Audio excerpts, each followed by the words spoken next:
Mesdames et messieurs, bonsoir et bienvenue à cette émission d'Info 9. Est-ce qu'on peut dire que la photo lui a en quelque sorte sauvé la vie?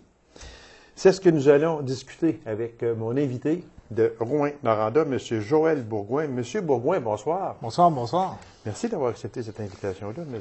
Bourgouin. C'est très gentil à vous. Dans mon intro, peut-être les gens vont dire un photographe fait de la photo, ça peut y avoir sauvé la vie. Est-ce que c'est une chose possible? Est-ce que vraiment on peut dire que la photo vous a, en quelque sorte, possiblement sauvé la vie? Eh bien, disons qu'avec le parcours de vie que j'ai, je serais prêt à dire oui, d'une certaine manière. Quelquefois, il faut un rêve. Oui, ça c'est vrai, par exemple. Pour réaliser vraiment un objectif, pour passer au travers certaines étapes. Puis il faut s'accrocher après ce rêve-là.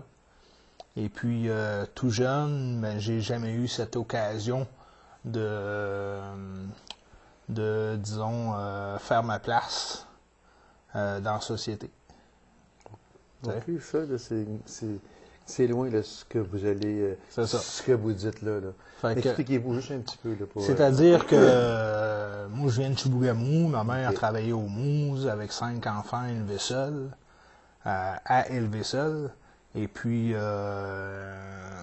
elle travaillait sans salaire, juste avec le type. Mon Dieu! Juste avec le type, parce que le bien-être social n'aurait jamais arrivé à payer 5 enfants élevés, à faire vivre 5 enfants. On sait ce que c'est que le coût de ça, on le sait. C'est ça. Et puis, dans tout ça, c'est ça. Que père pas à la maison, tout ça. La mère, elle rentre à 4 heures du matin, finit de travailler. Fait qu'elle peut pas élever ses enfants le jour parce qu'elle adore le jour. Ça n'a pas été facile. Il a fallu s'élever un peu soi-même, puis tout ça. Et puis, moi, j'étais un enfant très haïssable, vraiment très, très haïssable. Et puis, je me suis élevé dans la rue. C'était vraiment les rites. J'ai appris à vivre avec les rites de la rue, avec certains codes d'éthique qu'on retrouve uniquement dans la rue. Et puis, mais avec une certaine ligne de respect quand même. Et puis, fortement marginalisé, le milieu dans lequel je viens. Et puis, déjà au primaire, j'avais été renvoyé 4 fois au primaire des écoles. Et puis, à l'âge de 9 ans, déjà, je me battais entre 6 et 9 ans, je me battais constamment avec ma mère, mes frères, mes sœurs. Et puis, je consommais déjà la cigarette à l'âge de 6 ans. À 8 ans, j'avais ma permission de fumer. Déjà ivre à 7 ans, je l'ai trouvé ivre. Souvent, quand ma mère finissait de travailler dans la loge des Mousses, et puis, fallait qu'elle me mette dans le bain à l'eau froide, tout ça. Et puis, au travers de tout ça, on a appris à travailler pour Réal Arsenault, qui avait la pipe au bec, dans le temps. On vendait nos journaux pour lui. On faisait toute la rue principale, l'apéro, tous les secteurs commerciaux. Mais au travers de tout ça, après ça, vers l'âge de 8-9 ans, à un moment donné, je suis rentré au palais de justice. Et puis, j'étais rendu à un état dans ma vie où je pouvais voir le mal que je faisais. T'sais? Puis, je voulais pas m'en aller vraiment dans cette direction-là parce que j'étais devenu excessivement violent. Tout ça. Fait que le juge était en train de faire une audience à la cour, tout ça. Que je me suis en allé directement parler au juge pendant son audience. Puis là, je lui ai dit comme ça, j'ai dit, monsieur le juge, j'ai besoin de vous parler. Fait que monsieur le juge me prit à part, il a ajourné à la cour, tout ça, me pris à part. Puis j'ai fait de la demande d'être placé en centre d'accueil, en famille d'accueil. Vous avez fait ça là. Oui, j'avais, à l'époque, je pense que j'avais 8 ans et demi, 9 ans, environ. Fait que, après ça, dans la semaine qui a suivi, là, je te dirais que ça a pris environ une semaine, là, j'étais placé en famille d'accueil. Le procédé s'est fait très, très, très, très vite, parce que j'étais rendu à un cas excessivement sérieux. Et puis, après ça, j'ai été placé dans 3 familles. Puis dans les 3 familles d'accueil, j'ai fugué. Vous avez fugué parce que vous n'étiez pas à l'aise dans la famille d'accueil. C'est ça. Ça rentrait pas dans mon dans mes cordes. Ce que vous vouliez. C'est ça. Ça rentrait pas dans mes cordes, dans mes recherches de plaisir, de bonheur, puis toutes ces choses-là. Fait que puis j'ai été placé c'était à Amiquater, c'est une famille je pense à l'époque c'est une famille au but. Okay. Après ça, famille La Chapelle, à Évin, lui qui avait le centre et Cast. Pour rejoindre La Chapelle. Puis les deux, j'avais fugué, puis tout ça. Fait que je rencontrais encore des cas de violence, puis tout ça. Puis je devais faire face à ça, puis tout ça. Fait que après ça, j'ai demandé d'être placé à Maison Rwanda.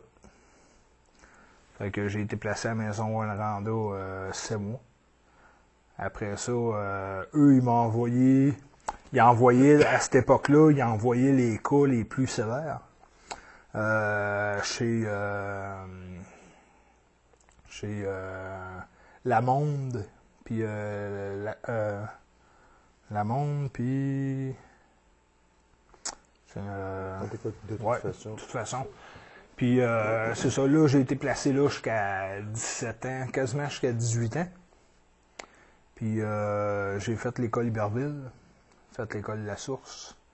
Mais j'ai été renvoyé de l'école Iberville. Oui, que ça n'a pas été facile. J'étais rendu à 17 ans, secondaire 1. Il a fallu aller négocier à l'école de la Source pour aller en secondaire 1. Parce que là, il n'y a plus d'école qui osait m'accepter. Vous étiez barré partout. J'étais barré vraiment, vraiment partout. Là. Quand on voyait ou qu'on entendait parler de Joël Bourgouin, hop! Non, ça ne marche pas. Tu sais, déjà, aujourd'hui, on parle d'intimidation. Tu sais, puis tout ça. Oui. Puis, à cette époque-là, l'intimidation existait pareillement. On n'en faisait pas de cas.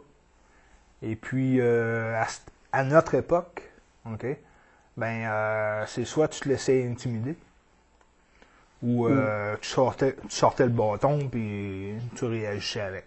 Tu sais, c'était un ou l'autre. C'était ça. C'était comme ça que ça tu t'en allais en boule ou ben non, tu frappais.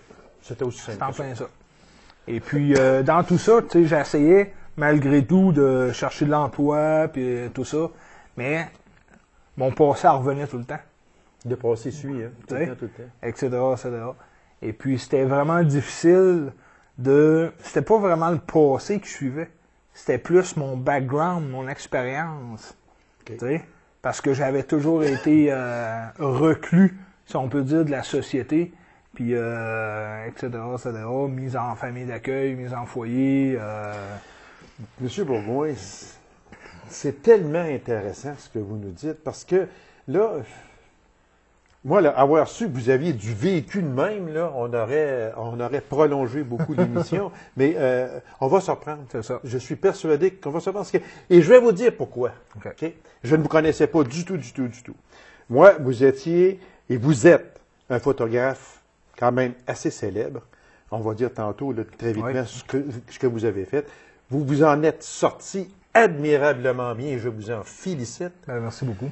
Puis, le pourquoi que je veux que vous reveniez pour en parler plus en profondeur, c'est que il y a il y a des parents qui nous regardent, qui ont possiblement des enfants qui vous ressemblent lorsque vous aviez 8, 9, 10, 11, 12, 13 ans, 15 ans. Ouais. Okay? Puis les parents savent, est-ce qu'il y a une porte de sortie? Est-ce que mon enfant va s'en sortir ou il va vivre de même tout le temps? Moi, je veux dire à ces personnes-là, par votre entremise à vous, par votre vécu à vous, que oui, c'est possible. C'est ça, moi, que je veux absolument. Cette émission-là, elle a pour but de renseigner les gens. Vous êtes un exemple vivant, un exemple frappant que vous avez été délinquant et vous n'avez pas peur de le dire, mais pas du tout, du tout. Vous avez été délinquant. Vous avez touché le fond du baril, il faut le dire. Puis aujourd'hui, vous êtes un photographe de renommée. Vous avez au-dessus de 100 000 clichés. On va en parler très vite parce que le temps passe tellement vite. Mais avant tout ça, vous allez me faire une promesse, M. Bourgoin. Vous allez revenir. C'est bon. Vous allez revenir parce que des témoignages comme vous venez de faire, puis je sais, c'est peut-être rien que 10 de que vous avez parlé. Là, c'est pas 10 Il sait même pas 10 Fait que imaginez-vous que vous avez du vécu.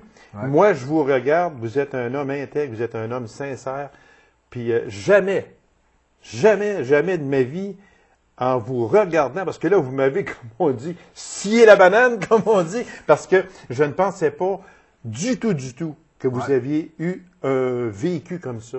Parce que dans les notes que j'avais, vous étiez un photographe qui avait fait un peu, je dirais pas le tour du monde, mais qui avait quand même voyagé énormément avec, comme seul pack-sac, une caméra, tout simplement. Mais je ne savais pas votre passé de jeunesse. C'est ça. Ben, ce qui est le fun au travers de tout ça, c'est que, étant donné que j'ai pas eu de scolarité, tu sais, que je me suis élevé par moi-même, OK? Que je me suis toujours accroché puis foncé, OK? Et puis, j'ai toujours fait des tentatives de revenir un honnête citoyen, si on peut dire. Puis, j'avais toujours des échecs. Et puis, j'avais essayé plusieurs tentatives dans les années 80, 86 environ, lors de mon périple dans l'Ouest canadien sur le pouce. Et puis, je m'étais procuré un Nikon F3 à cette époque-là. Ah, OK. Et puis, étant donné qu'on était à l'ère de la bobine, on n'était pas au numérique, ça coûtait excessivement cher faire développer. Puis, t'achetais un 36 poses, t'avais jamais 36 poses de bonnes. Et puis, j'avais pas de formation non plus à l'époque. Que c'était essai, tentative. J'ai abandonné. OK, parce que, juste faire une parenthèse, si vous me permettez, M. Bourgoin, parce que ce que vous venez de dire là, moi, j'avais un Uni Topcon 35 mm, et puis je faisais environ, parce que j'ai fait beaucoup de photographies, moi aussi. Puis il y a même le journal, la revue Perspective qui m'avait déjà offert à acheter, mais il en voulait l'exclusivité, je n'ai pas voulu, en tout cas, pour quelques raisons. Puis, ce que vous dites est tellement vrai, là, c'est que moi, je faisais environ 12 à 1500 photos par année. Ce n'est pas énorme, mais dans ce temps-là, il fallait les faire développer. Aujourd'hui, le numérique, on en fait 2000, on en fait 1500 parce qu'il y en a 1500 qu'on n'aime pas. Mais dans ce temps-là, ce n'était pas ça. Fait que ce que vous dites, c'est vraiment vrai, là, parce que ça n'était pas donné à tout le monde et ça coûtait très cher aussi à ce moment-là. Tandis qu'aujourd'hui, moi, je passe environ 45 000 clics par année. Et puis là-dessus, j'ai à peu près maintenant, je dirais qu'après 8 à 10 ans de photographie, là, comparativement à mes tout débuts du numérique, maintenant, je retrouve à peu près 80% de mes clichés sont excellents. OK. Ça veut dire que je peux les utiliser, puis les réutiliser, puis faire quelque chose avec. Oui, il y a une chose, M. Bourgoin, que j'aimerais vous poser comme question. Vous avez parlé, là, lorsque vous étiez en famille d'accueil, que votre mère élevait 5 enfants, juste avec son pourboire, tout simplement, comme elle travaillait dans les hôtels.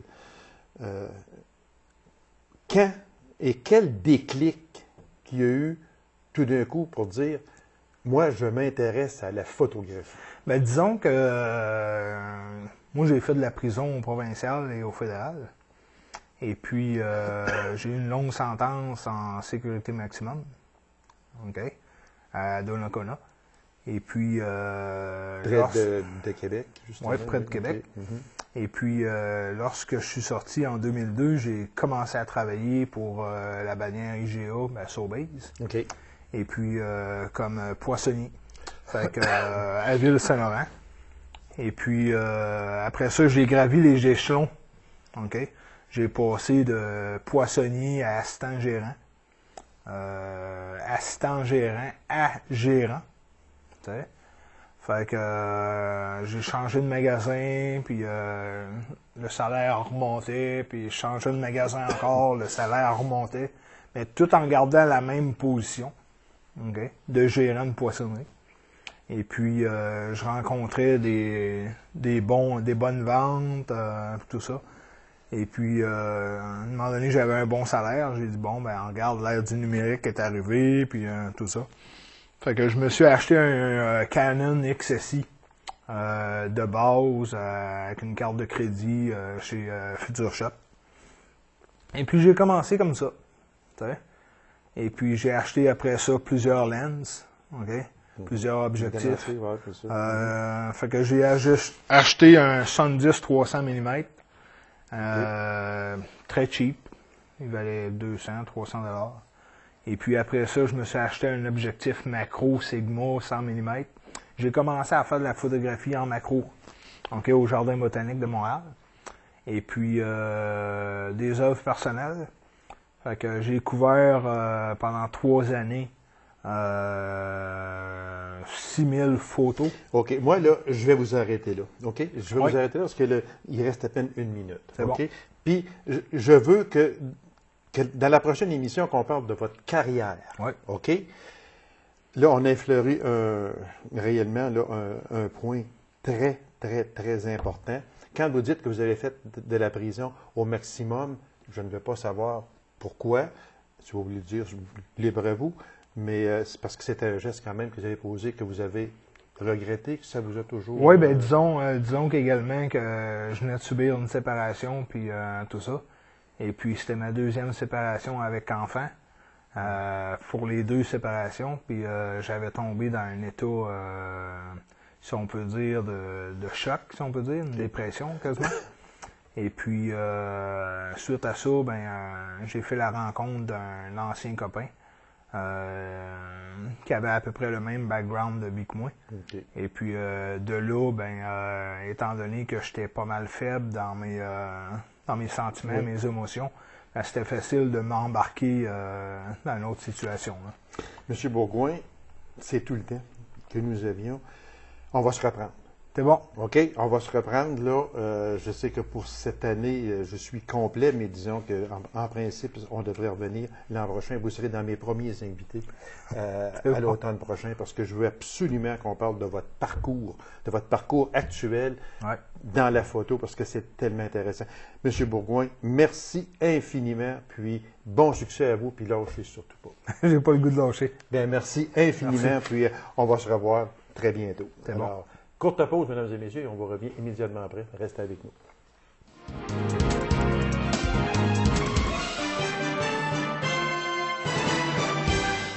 La 24e édition du Salon régional camping, loisirs, chasse et pêche de Rouyn-Noranda arrive à grands pas. Alors, pour nous en parler, je reçois avec grand plaisir l'organisateur en chef de ce salon qui vient faire sa visite à chaque année. C'est toujours un grand plaisir que de le recevoir, M. Guy Roy, et un autre collaborateur de ce salon, M. Michel Lavoie, tous les deux de Rouyn-Noranda. Messieurs, bonsoir. Bonsoir.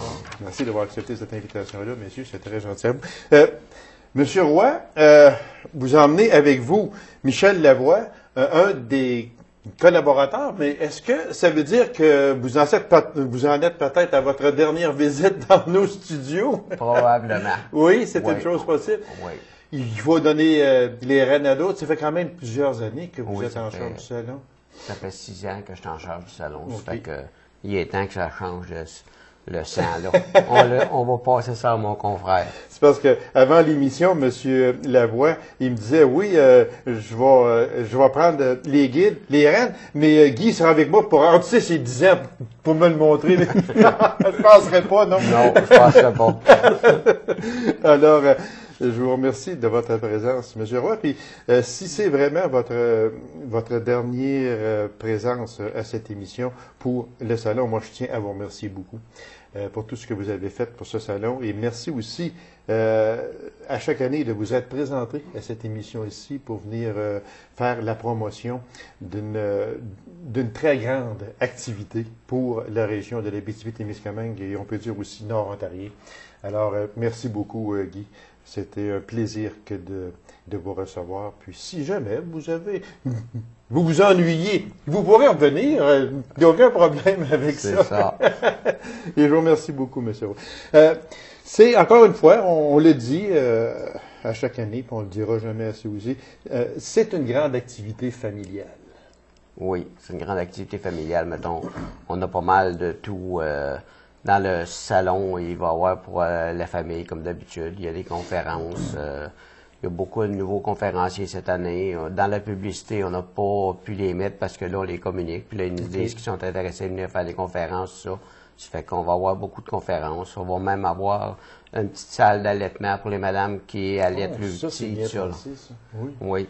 C'est nouveau de cette Oui, année? c'est de cette année. Il y a un directeur qui nous a proposé ça. Ça fait qu'on va avoir une petite salle d'allaitement pour Ça, les moi, mamans. je trouve ça là. formidable. Moi. Je trouve ça formidable parce que très souvent, c'est un geste tellement humain que souvent, on ne pense pas que ce sont des choses qui arrivent. Tout simplement, alors, ces personnes-là, ces dames-là ont le choix et ont le loisir de venir à ce salon-là, mais se disent, mais si j'allaite, qu'est-ce que je fais? Alors, c'est d'avoir pensé à ça, M. Roy. Félicitations à l'équipe et à celui qui a apporté cette proposition-là, qui a été acceptée d'emblée, en Oui. tout ça. Exactement. Monsieur Lavoie, vous en êtes, vous, de votre côté, à votre... ça fait combien de temps que vous participez à ce salon-là? Mais moi, ça va faire 3 ans OK. que j'étais avec Guy. Et Guy me montre pas mal que c'est qu'il y a à faire, puis tout ça. La routine. La routine, comme on dit. Exactement. Fait que c'est vous qui allez remplacer Monsieur Roy dans 5-6 ans, que vous avez dit environ. Minimum. Guy me regarde un peu, on me dit non, je pense pas, parce que Guy me disait qu'il va arrêter de faire sa Dominique Michel, puis C'est ça. qu'il va, cette année, ce serait son dernier salon. Mais vous allez vous tenir proche quand même, Guy, hein? Est-ce que c'est... Oui, parce que, mettons, il y a beaucoup d'ouvrages de long terme d'avance. OK. On a initié, ça fait 2 ans, mettons, on demande aux exposants, on lui propose, comme s'ils veulent revenir l'année suivante, ils nous signent un papier, oui, ils sont d'accord au mois de décembre, on leur envoie des courriels. OK. Puis pratiquement, je te dirais qu'on a 60% de bouclés d'une année à l'autre, Ah, mon Dieu. avant de commencer le salon. OK. Ça fait D'année comme- en année, les entreprises réservent leur place. C'est ça, exactement. OK. Puis vous en avez aussi... Toujours des nouveaux qui se toujours rajoutent. des Notre nouveaux. temps ils viennent un an, essayer sur un an, ou sont de l'extérieur, ou sont de la ville. Ils viennent essayer sur un an. Il y en a qui vont relocaliser tout de suite leurs endroits et nous demandent, je peux être à tel endroit, on essaye de satisfaire OK, tout le monde OK, pour, OK. Parce pour qu'il y a ça. des endroits plus stratégiques que d'autres, un peu. hein. Oui. C'est pour ça. Oui. C'est bien pensé. Les exposants viennent de quel endroit, surtout, M. Lavoie? Ah, ils viennent pas mal de partout, de Val-d'Or, même de Montréal. OK, ah oui. Oh, oui. Je suis pas mal... Parce que je sais qu'il y a quand même une chose qui est importante à dire aussi, c'est que, bon, c'est sûr que c'est loisirs, hein, c'est loisirs, camping, loisirs, chasse et pêche. Il y a beaucoup de kiosques de chasse, il y a beaucoup de kiosques de pêche. Moi, j'y vais à chaque année, puis c'est toujours formidable d'année en année. Puis, je pense que la personne qui va aller là et qui ne trouvera pas ce qu'elle cherche, c'est parce que c'est difficile. Est-ce que je me trompe en disant ça? Oui, parce que, mettons, on a, comme Michel il disait, on a, entre autres de Montréal, on a le nord de l'Ontario qui Oui, viennent aussi, exposer. oui, faut dire, oui, tout ça, là. exactement. Beaucoup d'exposants. Cette année, encore pareil, on a encore des nouveaux d'une année à l'autre. On a toujours des nouvelles expositions, des nouveaux qui viennent Moi, au salon. Moi, si je vous demandais, cette année, qu'est-ce qu'il y a de nouveau qu'il n'y avait pas, disons, l'an passé? Parce que c'est... En tout cas, moi, je trouve, s'il y a du nouveau, je ne sais pas, ça peut être quoi, parce que c'est complet. Il me semble qu'on touche à tout. Là. Loisirs, on parle de VTT, de scooter, de bateau, de sidou. Camping, on parle de roulotte, tente-roulotte, mais il y en a de toutes. Les catégories. Tous les prix, il y en a, on a vu jusqu'à 100 000 100 000 et plus, et beaucoup plus. Oui. Puis on en a aussi à partir de la simple tente roulotte. Fait que ça veut dire que la personne, le sportif qui va là, peut trouver très facilement ce qu'il cherche. Exactement. Et le gars, en même temps, le concessionnaire, ben, va y dire, si tu viens à mon entrepôt, à ma business, ben, Oui. j'en ai, regarde, j'ai tel modèle, j'ai ça, OK. j'ai ça. Des fois, ils vont vendre au salon, ça va proche, ça va finaliser, mais quand ils se rendent chez le concessionnaire, Oui, OK. normalement, ils ressortent avec plus cher que ce qu'ils avaient prévu de mettre. Ça, c'est quand même une chose, exactement. Puis, moi, pour la chasse, c'est sûr qu'on a des fusils, carabines, télescopes, l'habillement des pieds à la tête. Oui. C'est pour ça que je dis que moi, je fais le tour à chaque année.